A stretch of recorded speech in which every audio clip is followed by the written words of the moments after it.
Do you own a Switch? Do you want new Joy-Cons? Well, if you're looking for the official Joy-Cons, they're kind of pricey. If you go to a store like Target or Best Buy and buy official Nintendo Joy-Cons, you're going to spend around $80 for a pair. Now there are some cases where you can buy one each for about 40 bucks each, not really saving any by buying them individually or in the pack of two. And sometimes you can find them a little bit cheaper used at a store like GameStop or something like that. But if you don't want to spend a lot of money on Joy-Cons, you could go to Five Below of all places.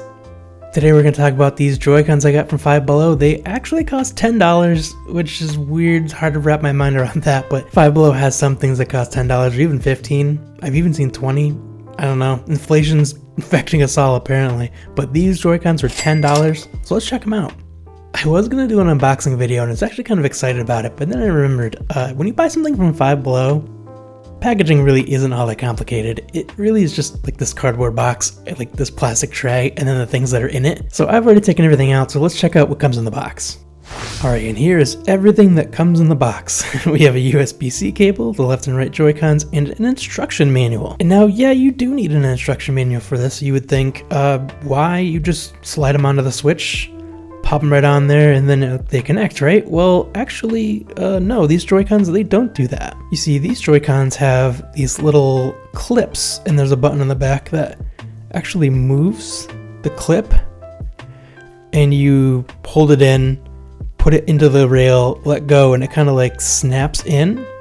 It doesn't slide into the rail like a regular Joy-Con does, which I find to be a really weird choice. I mean, you can go on Amazon, AliExpress, or any site like that and find Joy-Cons for like 10 or 15 bucks each that do slide onto the rails for the Switch. They do connect to the Switch that way, and some of them are even wireless and charged through that same connection. Now, I know you're spending 10 bucks on a pair of these, so I mean, they are cutting costs pretty much everywhere, but I mean, they really could have added that functionality in and still kept it at a pretty low price. Now, I guess what the original plan is for you to do is plug USB-C into each one, plug the USB-A into like an outlet or like the Switch dock, and then, you know, charge it that way instead. But, you know, let's get these connected to the Switch and let's see how they work. All right, I got my Switch here as well as my left and right Joy-Con, so let's get them connected. All right, so you press this button in the back, and then you have kind of to like hook it on. Once it's connected on there, it's pretty sturdy, but it's definitely a really weird way to go about it.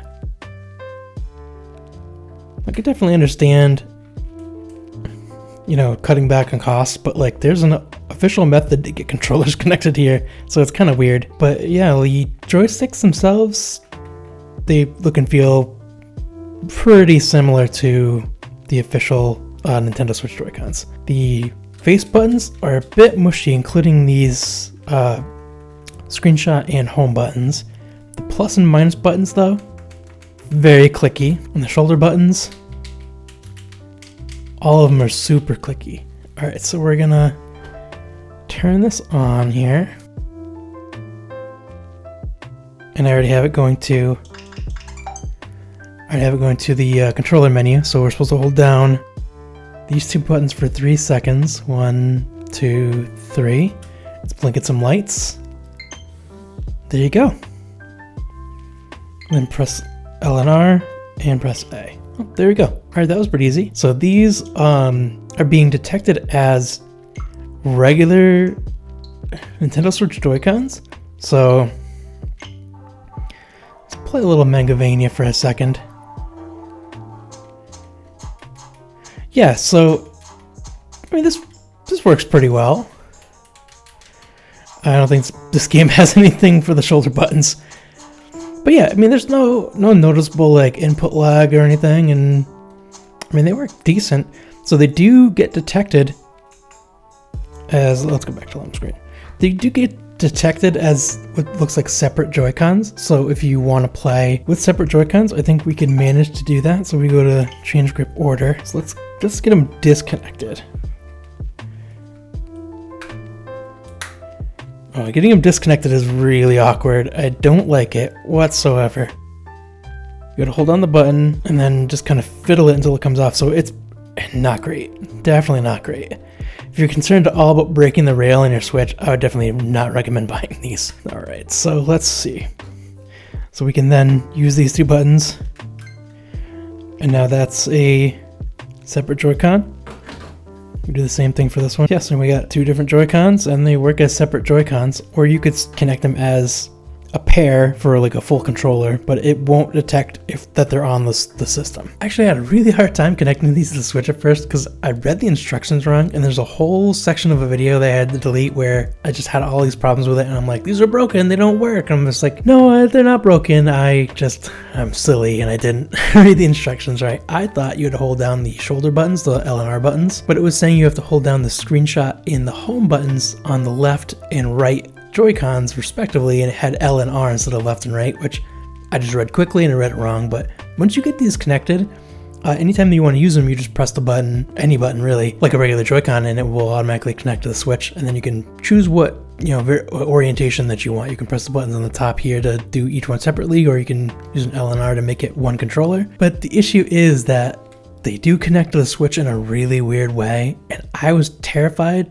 disconnecting them that I would just break the rails on the Switch and never be able to connect Joy-Cons again. So that is a concern, and they obviously do not charge that way either. So if you need to charge them, you have to connect them to a USB cable to like a wall plug or like the Switch dock and charge them that way. So it's pretty annoying. But if you're looking for extra Joy-Cons for like when you have people over and you want to play like Mario Party or Mario Kart and you need actual Joy-Cons, like Mario Party oftentimes I believe doesn't allow you to use the actual Pro controller, so you need the Joy-Cons. So it's much better to have extra Joy-Cons. So if you have, for $10 you buy 2 Joy-Cons, you have extra ones in case somebody comes over. I feel like that's totally worth it. But if you want Joy-Cons to replace your original Joy-Cons, I think you're better off just buying the originals. I'm always looking out for really weird tech and, inexpensive Switch accessories. So if you're interested in seeing more videos just like this one, go ahead and click right here and you can subscribe to the channel. Otherwise, I'll see you in the next one.